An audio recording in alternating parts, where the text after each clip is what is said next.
Salut à tous, c'est Mickaël, j'espère que vous allez bien. Aujourd'hui, on se retrouve dans une nouvelle vidéo tuto où je vais vous présenter un outil qui est indispensable lorsqu'on fait de l'intrusion web. Alors cette vidéo, bien sûr, elle a à but éducatif. L'idée, c'est d'apprendre comment ça fonctionne pour pouvoir utiliser ces outils sur des plateformes qui nous appartiennent pour trouver des vulnérabilités et ainsi les corriger. L'objectif étant de monter notre niveau de sécurité. On va parler aujourd'hui de l'outil OWASP Zap. C'est un grand concurrent de Burp Suite. J'adore Burp Suite et pourtant je trouve que OWASP Zap a certains intérêts quand même. Donc dans cette vidéo, on va d'abord lancer une application qui est vulnérable et ensuite on va aller faire des tests dessus pour pouvoir trouver potentiellement des vulnérabilités. Si vous êtes débutant en cybersécurité, je vous invite tout de suite à récupérer le guide qui est disponible dans la description. Il est offert, donc allez vous servir. La chose la plus simple pour lancer un site qui est vulnérable, c'est de passer par des applications qui ont été conçues pour. La première application que j'ai l'habitude d'utiliser, elle s'appelle BWAP. Vous la trouvez sous forme de Docker si vous ne voulez pas vous embêter à l'installer parce qu'elle est assez ancienne et potentiellement il y a des dépendances qui pourraient bloquer. Donc vous faites un Docker run -d -p, vous mappez votre port 80 et là vous allez juste lancer le Docker. Une fois que vous aurez lancé ce Docker, vous allez aller par exemple dans votre navigateur et ici ce qu'on va faire, c'est qu'on va aller directement sur l'appli en appuyant sur Entrée. Ici, pour vous connecter, c'est BI et bug. Ici, là, vous avez directement les identifiants. Vous pouvez définir le niveau de sécurité et après, là, vous avez toute une liste de challenges que vous pouvez retrouver. Ce qui permet d'avoir des sites qui sont directement vulnérables pour pouvoir s'entraîner à certaines vulnérabilités assez spécifiques et pour pouvoir faire n'importe quoi dessus et comme ça, on est sûr qu'il n'y a pas de problématique. Là, on va prendre par exemple la première qui est une injection SQL directement dans le get. On va faire un premier test en cliquant sur test où on va mettre une lettre et là on va voir qu'on a des entrées. Ici on voit qu'on a des éléments qui sont passés dans notre barre de recherche. Ça nous permet potentiellement de voir qu'il y a des vulnérabilités. Maintenant on va utiliser justement OWASP Zap.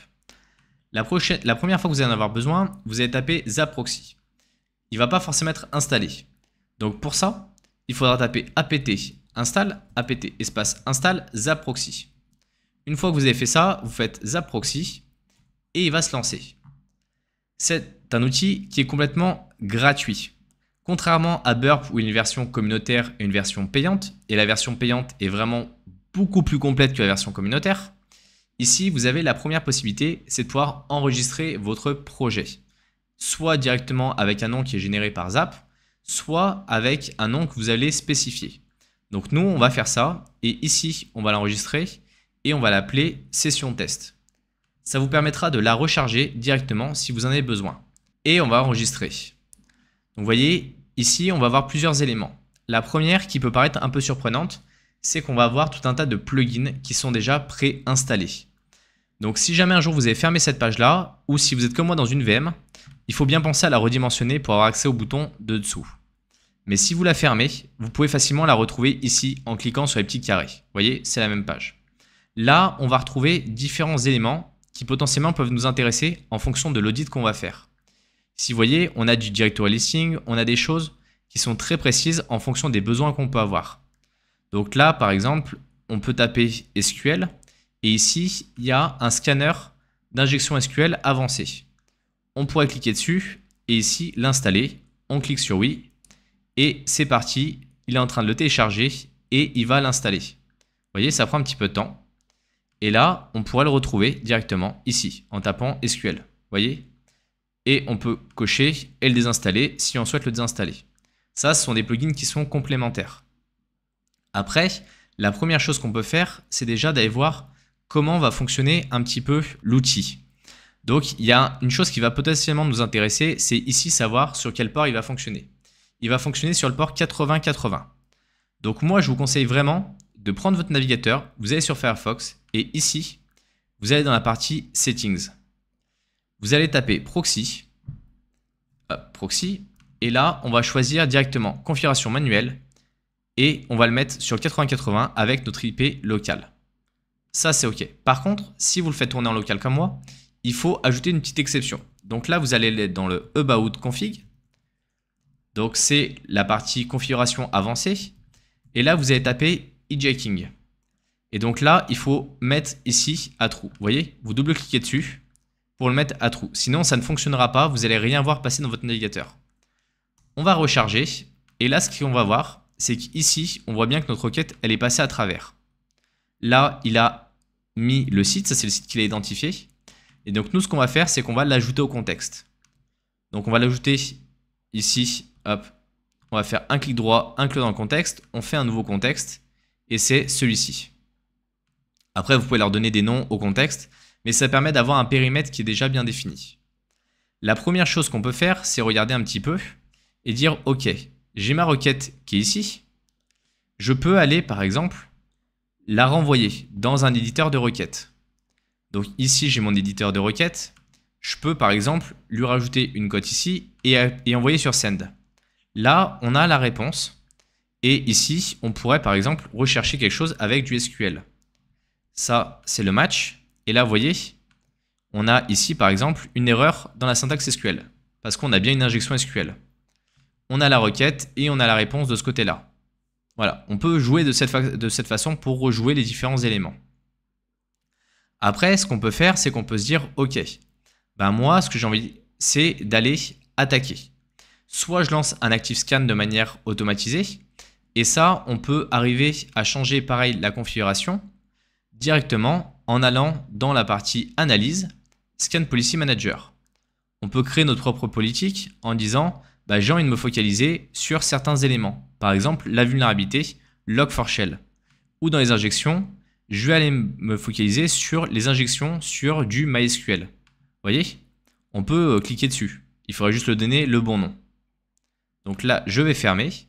Et ici, ce qu'on va faire, c'est qu'on va déjà lui faire une première attaque et on va la mettre en ActiveScan. Là, je choisis ma police que j'ai créée et je vais la mettre spécialement pour la partie injection SQL SQLi. Et là, je clique sur Start Scan. Vous voyez, il va faire tout un tas d'attaques. Là, on a la barre de progression. Ici, on a les attaques qui ont été menées avec la taille de réponse. On a l'heure de la requête. On peut, par exemple, la classer de cette manière-là pour avoir les dernières qui sont en haut. Et ici, vous voyez qu'on a une alerte qui a été levée. Là, il me dit, il y a une injection SQL. Si on va faire cette requête-là, et là, par exemple, on pourrait utiliser ce vecteur-là. C'est l'identifiant de vulnérabilité qui est celui-ci. Et là, on pourrait effectivement aller beaucoup plus loin et sortir des données de la base de données. Ça, c'est un petit peu l'intérêt d'une injection SQL. Si vous ne savez pas comment ça marche les injections SQL, je vous invite à revoir ma vidéo sur le sujet. Là, par exemple, vous avez toutes les informations sur ActiveScan. Et là, par exemple, on pourrait rechercher ici toutes celles qui contiennent un SQL ou même un MySQL. Vous voyez, ça permet d'avoir les différents retours. Ici, il nous dit qu'il a également identifié ce qu'on appelle une XSS. C'est-à-dire que si on utilise cette requête-là, donc là, je vais la copier, je vais la mettre dans mon navigateur. On va voir là, on devrait avoir une XSS avec une pop-up alerte qui devrait arriver. Vous voyez, donc on a bien l'alerte directement qui est affichée. Il se peut potentiellement des fois que vous ayez certaines problématiques. Si jamais ça venait à arriver, tout simplement, vous allez ouvrir une nouvelle page et là, vous allez aller sur la page install.php. Et là, vous cliquez sur cliquer ici. N'hésitez pas à redémarrer le Docker si jamais il est saturé, ça peut arriver en termes de nombre d'attaques. On revient ici sur notre interface et on va découvrir différentes informations. On peut par exemple aller se dire ok, je veux découvrir plusieurs pages sur ce site-là.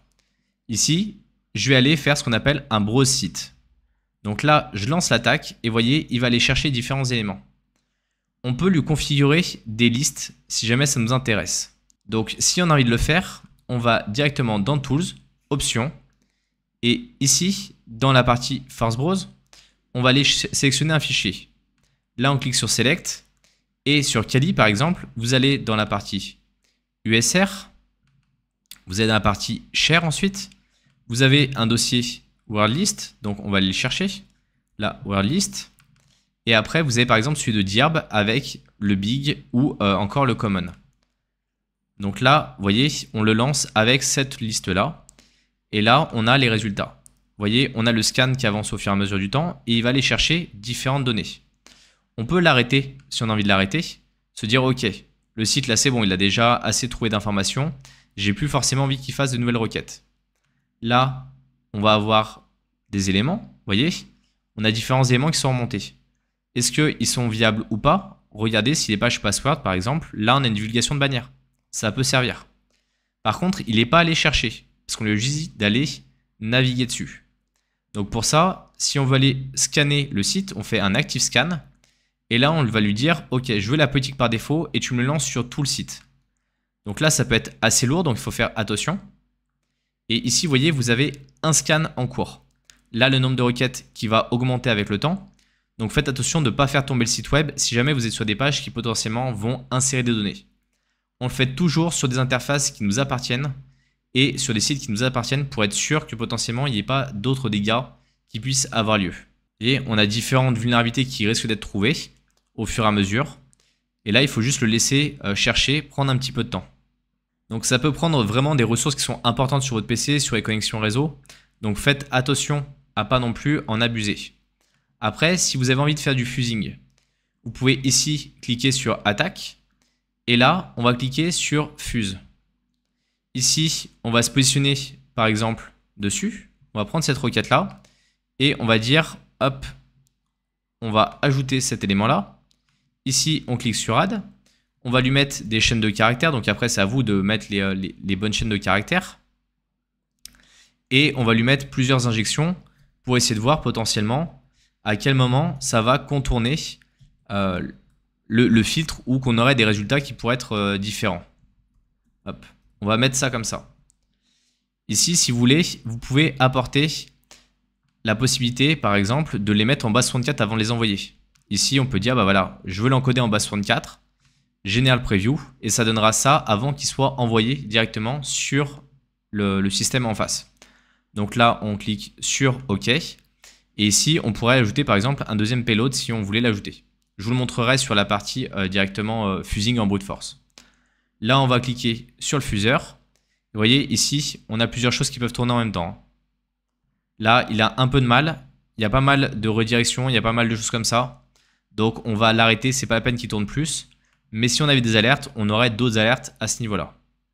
Ici, dans le fuseur, vous voyez, on n'a que des 302. Ça peut généralement arriver quand, en fait, il y a eu une déconnexion et que le cookie, il est plus forcément bon. Donc moi, ce que je vous invite à faire, pour être sûr de repartir d'un bon élément, c'est de retourner sur notre page qu'on avait au préalable. On fait notre recherche en ABC. Vous voyez, ici, comme ça, on est sûr d'avoir le bon cookie. Et cette fois-ci, on va retourner dans notre history. Vous voyez, on va aller le chercher. Hop, on va classer par identifiant. Et là, on a notre recherche. Et celle-ci, justement, on va aller faire du fusing dessus. Parce que tout à l'heure, on avait perdu en fait le bon cookie. Et ça peut vous arriver. C'est pour ça que je préfère vous montrer tous les cas d'options. Donc là, on va refaire directement potentiellement ce qui pourrait être intéressant. Donc là, on va mettre des choses comme ça. Hein. L'idée, c'est de tester différents payloads. Hop, 1 est égal à 1. Voilà, après, ça sera à vous de voir ce que ça peut donner. Hop, voilà. On clique sur Add, on clique sur OK, et cette fois-ci, on refait le fusing. Là, vous voyez qu'on n'a que des 200. Donc, c'est dire que déjà, c'est plutôt pas mal. Ici, on va voir des tailles de réponse qui vont potentiellement être différentes. Vous voyez, ici, on a la réponse header et la réponse body. On peut se dire potentiellement que la réponse body qui va apporter le plus d'informations est peut-être celle qui va nous convenir. Parce qu'il y a eu potentiellement quelque chose qui ne s'est pas forcément bien passé. Donc là, quand on a uniquement cette requête-là, donc là, on va la cliquer dessus. Et ici, vous pouvez l'ouvrir directement dans votre navigateur. Ici, on voit qu'on a un certain nombre de résultats. OK. Maintenant, si je prends celle-ci et que je l'ouvre dans mon navigateur, j'ai également tout un tas de résultats. Par contre, qu'est-ce qui se passe si je fais varier ici le 2? On voit que no movies were found. Ça veut dire que là, il y a bien une injection et que je suis capable d'aller l'exploiter. Vous voyez, on a rajouté une charge active derrière.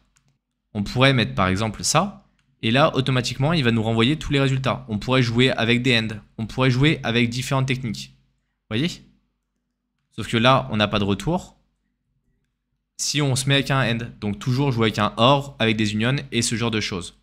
Ça, c'est des possibilités. Après, ici, on pourrait se dire, ok, j'ai envie d'aller chercher par exemple quelque chose sur du brute force. Donc là, broken authentication, contournement de captcha, logout. Donc là, par exemple, mot de passe faible. Donc on va cliquer dessus. Et ici, ils nous disent, voilà, mot de passe faible. On va regarder parce que potentiellement, il y en a où on a peut-être quelque chose de plus simple. Là, on est déjà dans les choses qui sont peut-être un peu plus avancées. Là, on va retrouver, on a des élévations de privilèges, on a tout un tas de choses. Donc c'est pour ça que je vous invite vraiment à regarder. Donc par défaut, c'est B et bug. Là, on voit que c'est des identifiants qui ne sont pas valides. Donc on pourrait aller les chercher. On pourrait se dire, ok, est-ce qu'ils ont mis, par exemple, une petite page sur quelque chose qui serait qui donnerait des informations. Nous, on va aller vraiment chercher la technique la plus simple avec, par exemple, password attack. Donc ici, là, il nous dit que les identifiants, c'est B and bug. B and bug. Si on les fait, on a un successful login. Si on tape n'importe quoi, on a des mauvais identifiants. Donc là, c'est beaucoup plus simple pour l'appli pour bien comprendre. Donc ici, ce qu'on va faire, c'est qu'on va reprendre pareil notre dernière requête. Ici, on pourrait la voir. Vous voyez? On a ici, c'est la requête qu'on a eue. Donc là, on la regarde. Hop. Vous voyez, ça, c'est l'en-tête. Et après, on pourrait se dire, ok, c'est une requête post avec ici les données. Et là, on va pouvoir potentiellement aller les injecter. Donc, ce qu'on va faire, c'est qu'on va cliquer sur Fuzz. Et là, vous voyez, il y a déjà un truc de sélectionner. On va le décocher. Nous, ça ne nous intéresse pas. Ce qui nous intéresse, c'est d'injecter ici, dans le login. Donc là, on va mettre par exemple admin, test, b, pup, bug, toto. Voilà. Voilà. On va mettre ça comme ça. Et à côté, on va mettre OK. Là, on va se dire, OK, bah nous, dans le password, on veut aller injecter des choses. Bien sûr, vous pouvez charger des listes directement. Vous n'êtes pas obligé de vous les copier une par une à la main. Si vous voyez, vous avez des fichiers, vous avez la possibilité de mettre des regex ou ce genre de choses. Donc là, on va mettre pareil, b, bug, toto, titi, admin, test, 1, 2, 3, 4, 5, 6, password. Vous voyez, hein, vous pouvez mettre ce que vous voulez. On clique sur add, on clique sur OK, et là, on va faire start fuzzer. Ici, vous voyez, on a tout un tas de requêtes. Donc là, il nous montre à chaque fois les différents éléments. Vous voyez, on a toujours la même taille de réponse. Donc là, on peut se dire, OK, on va essayer de tester une autre taille. Elles sont toutes à 13 485. Là, il y en a une qui est à 13 464. Et ici, si on regarde hop, dans les éléments, login password, on a un successful login. Mais si par exemple, on ne savait pas trop où on était, on se dit, bon, ça doit être quelque chose en success. Et là, si je clique sur, si je cherche success, on voit bien que c'est sur cette requête-là. Et là, si je veux en savoir plus, bah, par exemple, je peux aller la jouer dans le répéteur. Là, j'ai ma requête avec les différents éléments. Je me dis, OK, je vais l'envoyer, on va voir ce que ça donne. Si on regarde success, on a bien le successful login. On retrouve bien notre élément. Vous voyez, on a toutes les mêmes possibilités qu'on pourrait retrouver directement avec Burp Suite. C'est juste que c'est notre interface, c'est un autre moyen de trouver les différentes informations. C'est un autre mode de visualisation. Il existe après pas mal d'éléments complémentaires, mais si déjà vous maîtrisez au moins ces aspects-là, vous verrez que vous irez quand même beaucoup plus vite et que vous aurez la possibilité d'auditer en fait certains sites web. Après, la documentation de Zap est très bien faite, donc si vous cherchez quelque chose en particulier, bah, potentiellement vous pouvez la retrouver. Mais au moins maintenant vous savez utiliser cette interface, vous savez comment ça fonctionne et ça vous permet d'aller auditer certaines choses. Vous voyez, attaque, on peut être dans l'Ajax Spider, on peut faire du fuzzing, on peut aller chercher des dossiers. On a tout un tas d'éléments qui sont complémentaires. Ça, c'est tout ce qui est lié au contexte. Tout ce qui est requester, donc là, on va rejouer les requêtes. Et après, on peut sauvegarder les requêtes et ce genre de choses. J'espère en tout cas que vous avez aimé cette vidéo, que cette vidéo a pu vous être utile. Pensez à mettre un like, pensez à vous abonner et on se retrouve dans une prochaine vidéo. Salut à tous!